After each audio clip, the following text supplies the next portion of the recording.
Hello dear friends, welcome to our channel exam zone academy. आज की class में हम लोग पढ़ेंगे एंशियंट हिस्ट्री की मौर्य काल को। आज हम लोग पढ़ेंगे, ठीक है। आज की क्लास में मौर्य साम्राज्य से संबंधित जितने भी प्रश्न अभी तक पूछे गए हैं और जो पूछे जाने की संभावनाएं हैं, वो सारे प्रश्न आज की क्लास में हम लोग डिस्कस करेंगे, ठीक है। और इतने दिन से क्लास ना होने के लिए आप सभी लोगों को सॉरी, ठीक है।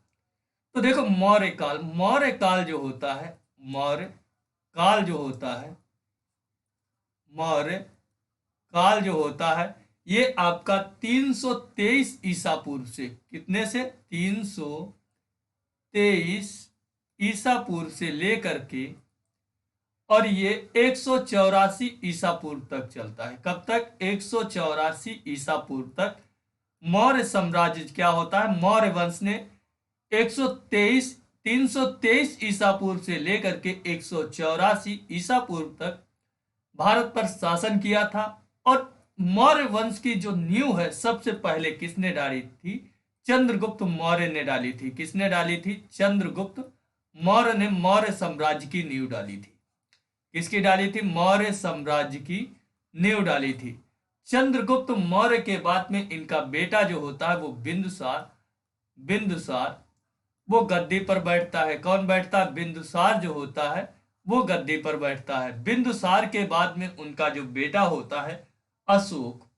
कौन होता है? अशोक। अशोक गद्दी पर बैठता है। कौन बैठता है? अशोक बैठता है। अशोक के समय पे आपने बहुत बार एग्जाम में देखा होगा कि 361 कब कलिंग का जो युद्ध होता है, कलिंग का युद्ध जो होता है अशोक के समय पे 261 ईसा पूर्व में होता है। कब होता है?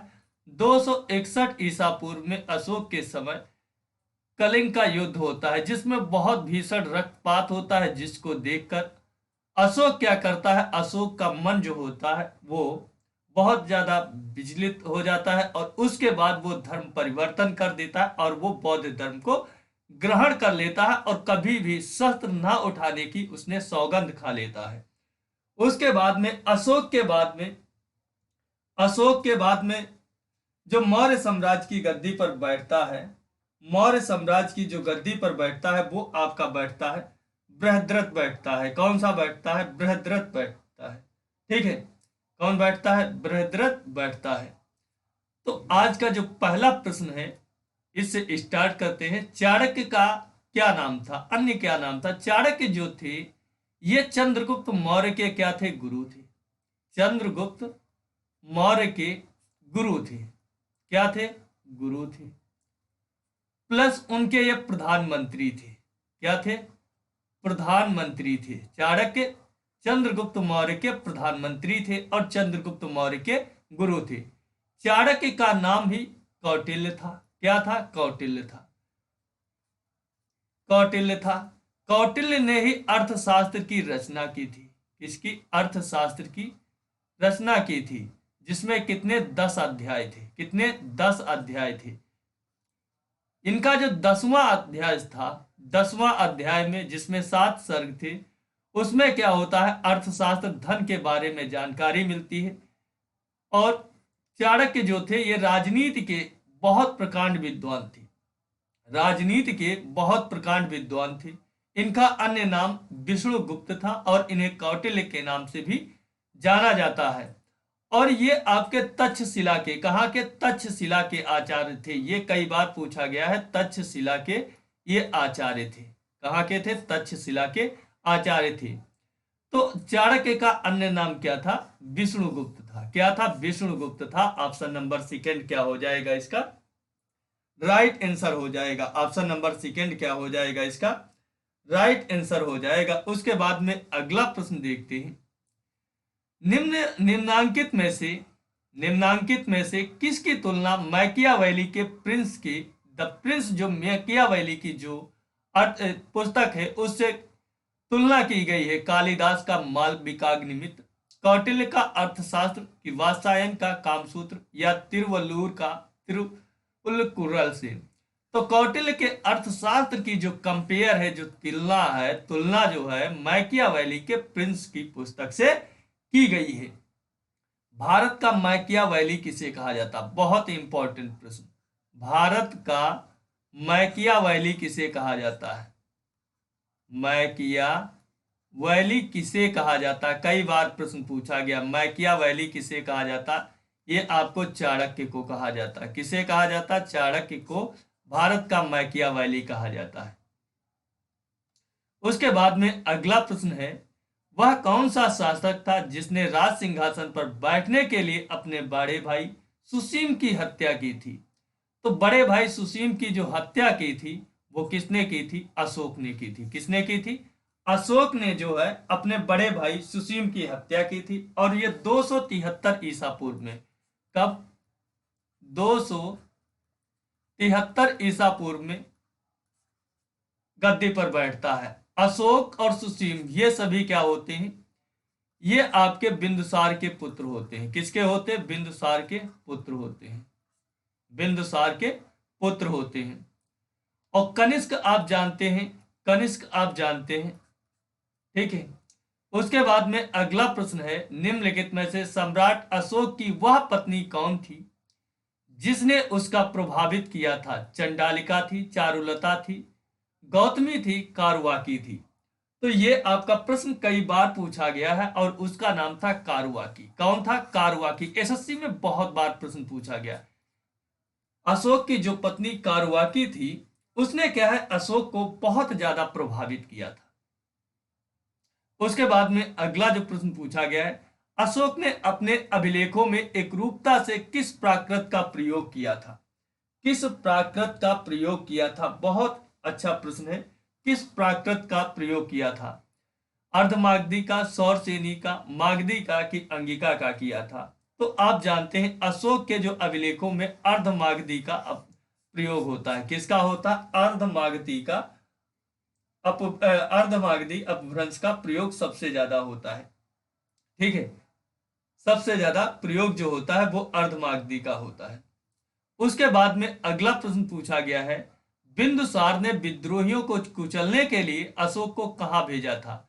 स्वर्णगिर भेजा था, तक्षशिला भेजा था, उज्जैन भेजा था, वैशाली भेजा था? तो जो आप उसके पिता बिंदुसार थे वो अशोक को कहां पहले भेजे थे? वो उसको भेजे थे, तक्षशिला भेजे थे। कहां भेजे थे? तक्षशिला का जो विद्रोह था उसको दबाने के लिए भेजा था। उससे पहले किसको भेजा था? सुसीम को। सबसे पहले सुसीम को भेजा था, उसके बाद में अशोक को भेजा था। तो option number B right answer हो जाएगा। उसके बाद में अगला प्रश्न पूछा गया है, निम्नलिखित में से वह व्यक्ति कौन था जिसका नाम देव नाम प्रियदर्शी था? उसका नाम था अशोक। कौन था? अशोक था। तो option number A right answer हो जाएगा। उसके बाद में अगला प्रश्न पूछा गया है, निम्नलिखित में से प्राचीनतम राजवंश कौन था? इसमें प्राचीनतम राजवंश के बारे में पूछा है। तो प्राचीनतम जो राजवंश था वो कौन था? प्राचीनतम राजवंश था इसमें मौर्य वंश था। मौर्य वंश के बाद में आपका कर्ण वंश आता है, कुषाण आता है, फिर उसके बाद गुप्त वंश आता है। तो ऑप्शन नंबर ए क्या हो जाएगा? राइट आंसर हो जाएगा।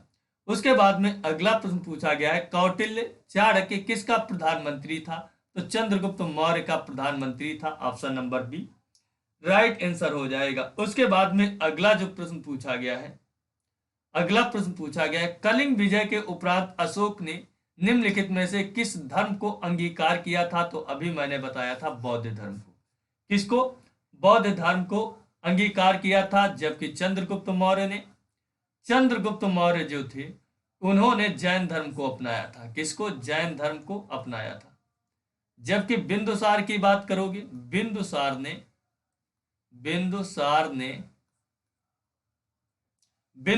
ने ब्राह्मण धर्म को अपनाया था। किसको? ब्राह्मण धर्म को अपनाया था। बहुत इंपॉर्टेंट प्रश्न है, ब्राह्मण धर्म को अपनाया था। तो कलिंग विजय के उपरांत जब इन्होंने बहुत ज्यादा हृदय परिवर्तन हुआ तो उसके बाद में बौद्ध धर्म को ग्रहण कर लिए थे। चंद्रगुप्त मौर्य जैन धर्म को अपनाया था और बिंदुसार ने ब्राह्मण धर्म को अपनाया था। अगला जो प्रश्न पूछा गया है, चंद्रगुप्त के शासन विस्तार में किसने मुख्य भूमिका निभाई थी? तो चंद्रगुप्त के शासन विस्तार में सबसे ज्यादा जो मुख्य भूमिका थी वो चाणक्य की थी। किसकी थी? चाणक्य की थी। ऑप्शन नंबर सी क्या हो जाएगा? राइट आंसर हो जाएगा। उसके बाद में अगला जो प्रश्न पूछा गया है, सांची किस कला व मूर्ति कला का निरूपण है? जैन धर्म का, बौद्ध धर्म का, ईसाई का, मुस्लिम का? तो आप जानते हैं सांची का जो स्तूप है उसको अशोक ने निर्मित करवाया था, ये बौद्ध धर्म से प्रभावित है। ऑप्शन नंबर क्या हो जाएगा? मूर्ति कला का जो निरूपण है बौद्ध काल का, बौद्ध धर्म का, option number B right answer हो जाएगा। प्राचीन भारत का वह प्रसिद्ध शासक जिसने अपने जीवन के अंतिम दिनों में जैन धर्म को अपनाया था, अभी मैंने बताया था चंद्रगुप्त मौर्य था। उसने अपने जीवन के अंतिम दिन जो है, अंतिम दिनों को किसके, अंतिम दिनों को जैन धर्म को अपनाया था। किसको अपनाया था? जैन धर्म को अपनाया था। ठीक है। और जैन धर्म, और इसने दीक्षा किससे ली थी? बहुत इंपॉर्टेंट प्रश्न है, किससे दीक्षा ली थी? ये भद्रबाहु से ली थी। किससे ली थी? भद्रबाहु से इन्होंने दीक्षा ली थी। उसके बाद ये कहाँ चले गए थे? श्रवणबेलगोला में चले गए थे। कहाँ चले गए थे? श्रवणबेलगोला में चले गए थे, क्योंकि इनके शासन में उस समय क्या हुआ था? उनके शासन में बहुत भीषण अकाल पड़ गया था, जिसके बाद इन्होंने जैन धर्म को, और भद्रबाहु से दीक्षा लेने के बाद श्रवणबेलगोला कर्नाटक में चले गए थे। और वहां पर इनकी 298 ईसा पूर्व में, 298 ईसा पूर्व में चंद्रगुप्त मौर्य की क्या हो जाती है? इन्होंने अपना शरीर त्याग दिया था। ठीक है।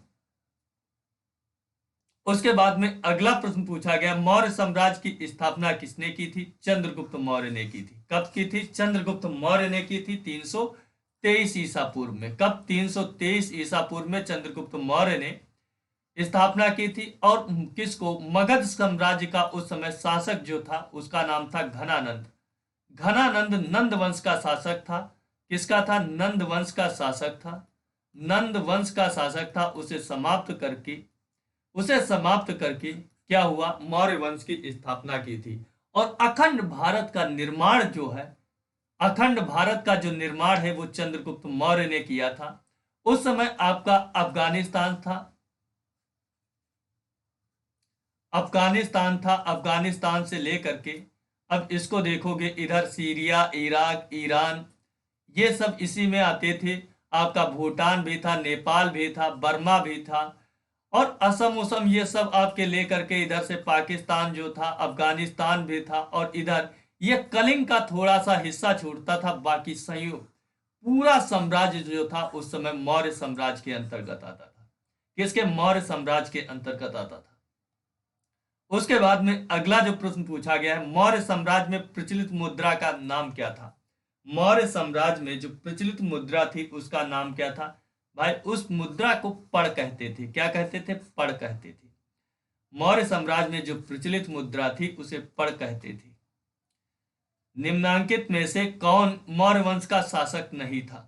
मौर्य वंश का शासक कौन नहीं था? चंद्रगुप्त मौर्य था, अशोक था, बिंदुसार था, जबकि अजातशत्रु जो था हर्यक वंश का शासक था।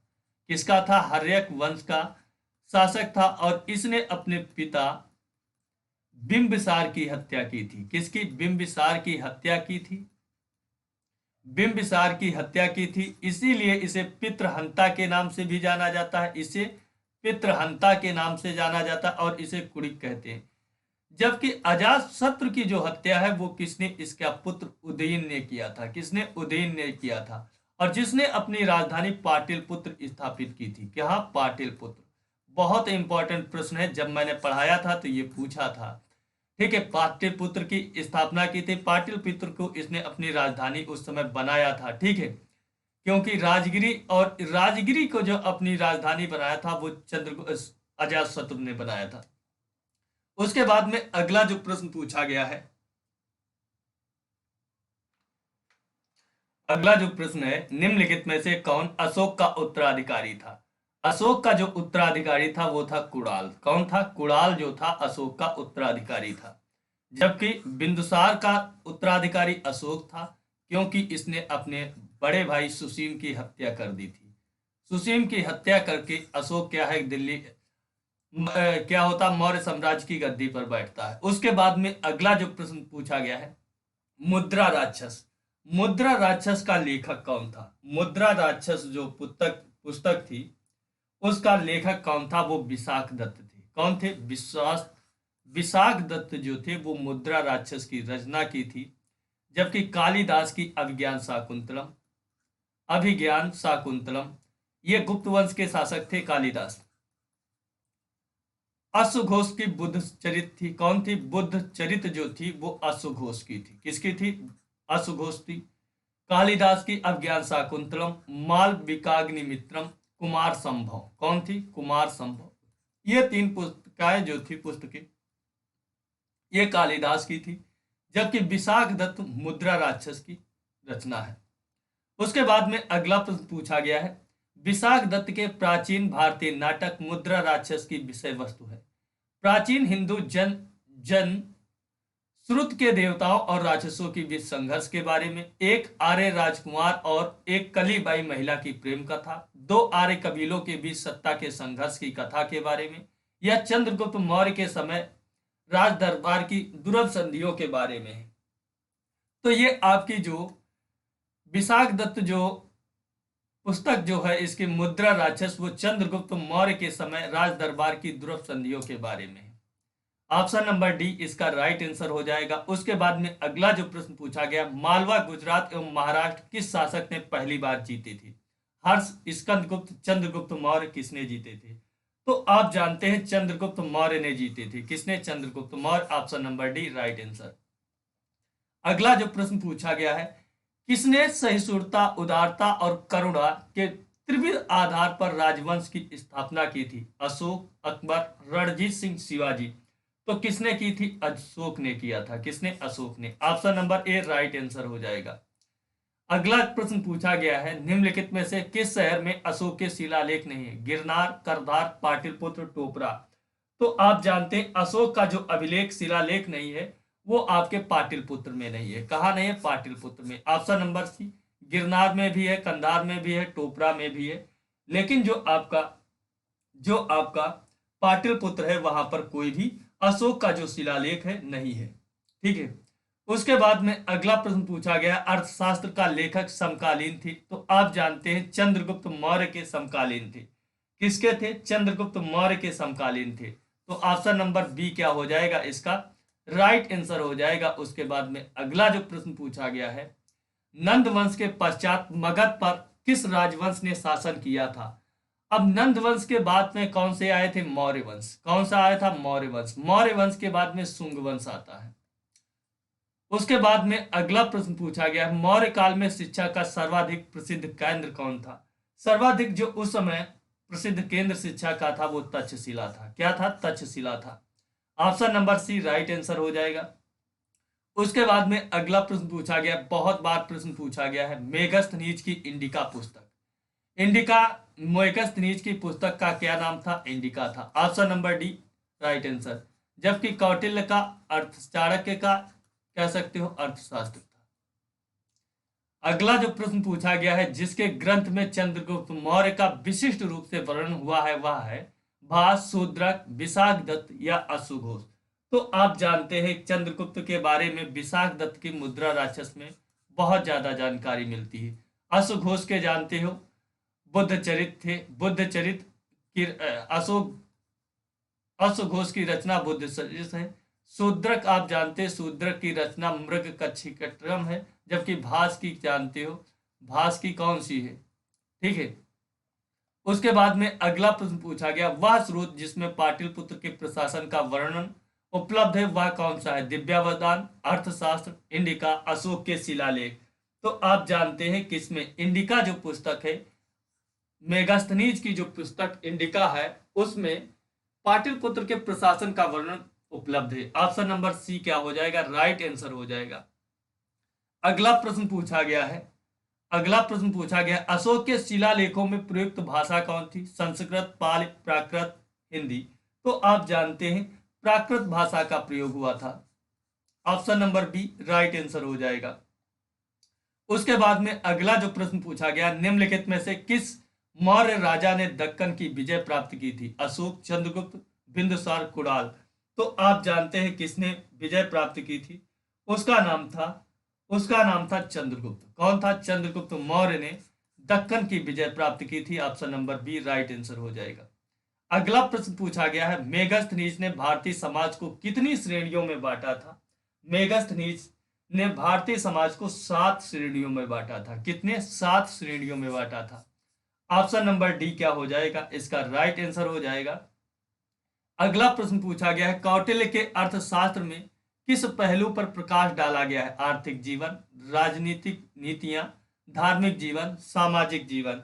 तो आप जानते हैं राजनीतिक जो नीतियां थी उन पे प्रकाश डाला गया है। Option number B right answer हो जाएगा। ऑप्शन नंबर बी इसका क्या हो जाएगा? राइट आंसर हो जाएगा।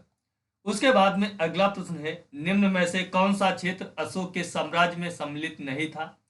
अफगानिस्तान, बिहार, श्रीलंका, कलिंग। तो आपका कलिंग जो था, श्रीलंका जो था, अशोक के समय पे श्रीलंका जो था, श्रीलंका वो आपके मौर्य साम्राज्य में शामिल नहीं था। Option number C right answer हो जाएगा। उसके बाद में अगला प्रश्न पूछा गया है, पाटलिपुत्र को किस शासक ने सर्वप्रथम अपनी राजधानी बनाया था? चंद्रगुप्त मौर्य, अशोक महान, चंद्रगुप्त विक्रमादित्य या कनिष्क ने बनाया था?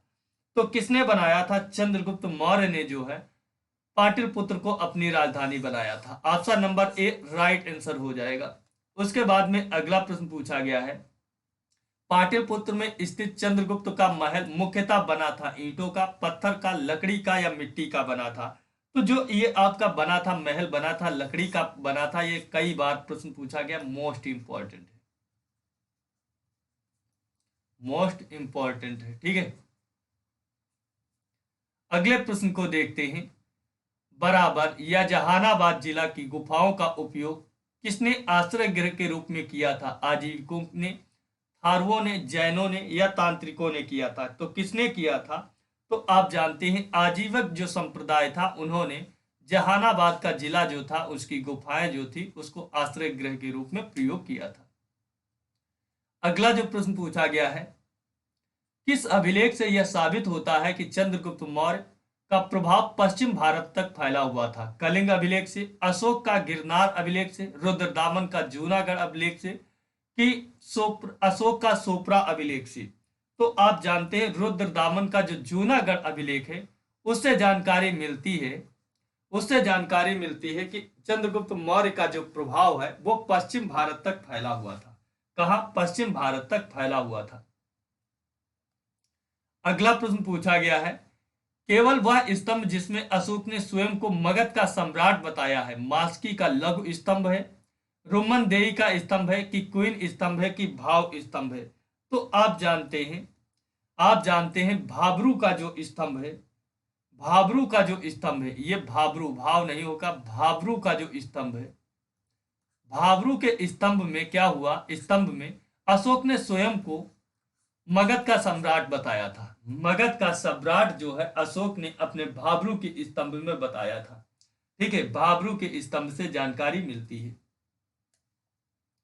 उसके बाद में अगला प्रश्न पूछा गया है, अब इनका मिलान करना है, सोचिए। तो आप जानते हैं अशोक को क्या कहा जाता था? प्रियदर्शी कहा जाता था, जबकि चंद्रगुप्त मौर्य को सेंड्रोकोटस कहा जाता था, चाणक्य को विष्णुगुप्त कहा जाता था और बिंदुसार को अमित्रघात कहा जाता था। ठीक है, चंद्रगुप्त को सेंड्रोकोटस कहा जाता है, बिंदुसार को अमित्रघात, अशोक को प्रियदर्शी, चाणक्य को विष्णुगुप्त कहा जाता है। अगला जो प्रश्न पूछा गया है, प्रथम भारतीय साम्राज्य स्थापित किया गया था कनिष्क के द्वारा, हर्ष के द्वारा, चंद्रगुप्त मौर्य के द्वारा, समुद्रगुप्त के द्वारा? तो किसके द्वारा किया गया था? चंद्रगुप्त मौर्य के द्वारा किया गया था। किसके? चंद्रगुप्त मौर्य के द्वारा। देखो पहले क्या होते थे, जन बने, जन के बाद में जनपद बने। कौन बने? जनपद बने। जनपद के बाद में आप बौद्ध काल में देखते हैं अंगुत्तर निकाय में 16 महाजनपदों के बारे में जानकारी मिलती है। 16 महाजनपदों के बारे में जानकारी मिलती है, महाजनपदों के बारे में जानकारी मिलती है। जनपद के बाद में प्रांत बने। क्या बने? प्रांत बने। जब पूरे प्रांतों को, कई प्रांत मिलकर के एक साम्राज्य बना, तो एक साम्राज्य बना, तो साम्राज्य जो पहली बार प्रथम भारतीय साम्राज्य जो स्थापित किया वो मौर्य वंश ने किया। आप देखते हैं Afghanistan, Syria, Iran, Iraq, Pakistan, Bhutan, Nepal, Myanmar, Bangladesh, ये सारे कंट्री मात्र श्रीलंका को छोड़कर सब मौर्य साम्राज्य के अंतर्गत आते थे उसमें। उसके बाद में अगला प्रश्न पूछा गया, उत्तरांचल में अशोक का एक शिलालेख स्थित है, देवप्रयाग में, कालसी में, केदारनाथ में, ऋषिकेश में। तो आप जानते हैं इनका जो है उत्तरांचल में, उत्तराखंड में जो पाया जाता है वो कालसी में। कहाँ पाया जाता? कालसी में। Option number B right answer हो जाएगा। और इसी के साथ में ये क्लास हमारी आज की एंड होती। इतने ही प्रश्न रखते हैं। अगली क्लास में हम लोग जल्द ही मिलेंगे, ठीक है। और अगर ये क्लास आपको पसंद आती है तो लाइक करना, शेयर करना, चैनल को सब्सक्राइब करना। जय हिंद दोस्तों।